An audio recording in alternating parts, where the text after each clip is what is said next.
In this animation, we'll see the remarkable way our DNA is tightly packed up so that 6 feet of this long molecule fits into the microscopic nucleus of every cell.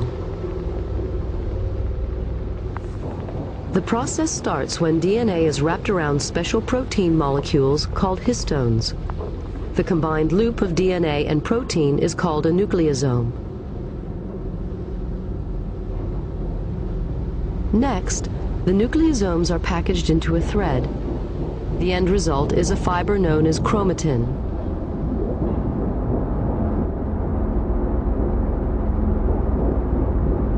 This fiber is then looped and coiled yet again.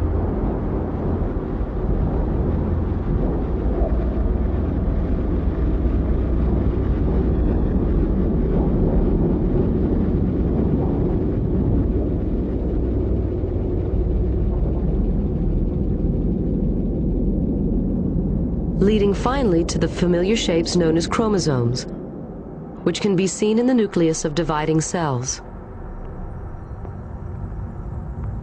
Chromosomes are not always present.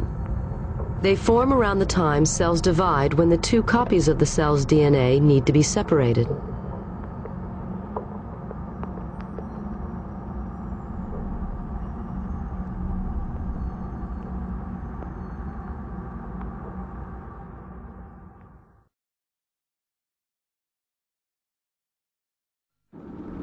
Using computer animation based on molecular research, we are now able to see how DNA is actually copied in living cells. You are looking at an assembly line of amazing miniature biochemical machines that are pulling apart the DNA double helix and cranking out a copy of each strand. The DNA to be copied enters the production line from bottom left. The whirling blue molecular machine is called helicase. It spins the DNA as fast as a jet engine as it unwinds the double helix into 2 strands. One strand is copied continuously and can be seen spooling off to the right. Things are not so simple for the other strand because it must be copied backwards. It is drawn out repeatedly in loops and copied one section at a time. The end result is 2 new DNA molecules.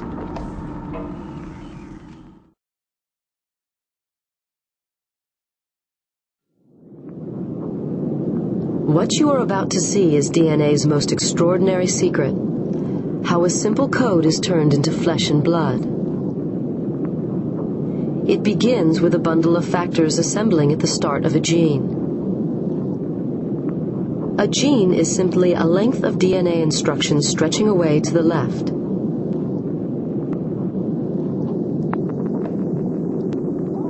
The assembled factors trigger the first phase of the process, reading off the information that will be needed to make the protein. Everything is ready to roll. 3, 2, 1, go. The blue molecule racing along the DNA is reading the gene. It's unzipping the double helix and copying one of the 2 strands.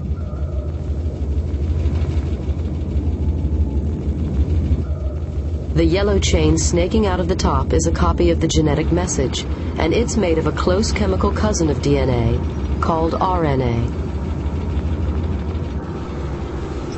The building blocks to make the RNA enter through an intake hole. They are matched to the DNA, letter by letter, to copy the A's, C's, T's, and G's of the gene. The only difference is that in the RNA copy, the letter T is replaced with a closely related building block known as U.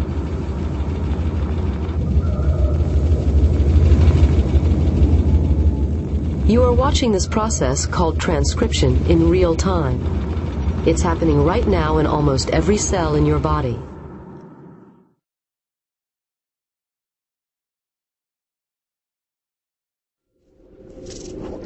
When the RNA copy is complete, it snakes out into the outer part of the cell.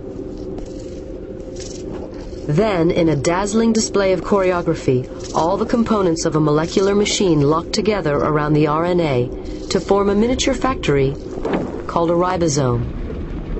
It translates the genetic information in the RNA into a string of amino acids that will become a protein. Special transfer molecules, the green triangles, bring each amino acid to the ribosome. The amino acids are the small red tips attached to the transfer molecules. There are different transfer molecules for each of the 20 amino acids. Each transfer molecule carries a 3-letter code that is matched with the RNA in the machine. Now we come to the heart of the process. Inside the ribosome, the RNA is pulled through like a tape. The code for each amino acid is read off, 3 letters at a time, and matched to 3 corresponding letters on the transfer molecules.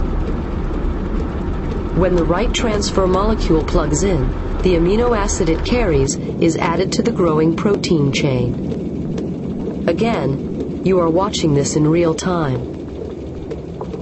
And after a few seconds, the assembled protein starts to emerge from the ribosome. Ribosomes can make any kind of protein. It just depends what genetic message you feed in on the RNA. In this case, the end product is hemoglobin. The cells in our bone marrow churn out 100 trillion molecules of it per second. And as a result, our muscles, brain, and all the vital organs in our body receive the oxygen they need.